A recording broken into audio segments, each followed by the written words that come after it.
พิธีประกาศการแต่งตั้งขันพแผนกการขึ้นกับบริษัทรัฐวิสาหกิจน้ำมันเสื้อไฟเวียงจันทน์ได้จัดขึ้นวันที่ 4 สิงหาคมนี้โดยการเป็นประธานของสหายพลจัตวาติเบศศรีแพงคูณหัวหน้าห้องการเมืองกรมใหญ่พลธิการกองทัพมีคณะพักคณะอำนวยการแผนกการและพนักงานที่เกี่ยวข้องเข้าร่วมสหายบรรโทวงศ์จันทร์อินวงศ์สารห้องหัวหน้าแผนกพนักงานห้องการเมืองกรมใหญ่พลธิการกองทัพได้ผ่านข้อตกลงของกรมใหญ่การเมืองกองทัพว่าด้วยการแต่งตั้งแผนกการที่ขึ้นกับบริษัทรัฐวิสาหกิจน้ำมันเสื้อไฟเวียงจันทน์อิงตามกฎหมายว่าด้วยนายทหารกองทัพประชาชนลาว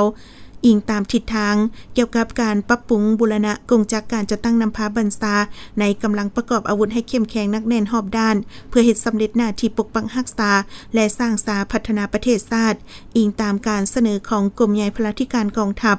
ก็คือการค้นคว้าและนำเสนอของกรมพนักงานหัวหน้ากรมใหญ่การเมืองกองทัพตกลงแต่งตั้งสหายพันโทไม้น้อยไสยวงศาเป็นหัวหน้าแผนกจัดตั้งบริหารสหายพันโทนางนิตสวรรณมโนลาเป็นหัวหน้าแผนกการเงินการบัญชีและสหายห้อยเอกคำอ่อนซอมณิสรเป็นหัวหน้าแผนกแผนการการตลาดขึ้นกับรัฐวิสาหกิจน้ำมันเสื้อไฟเวียงจันทน์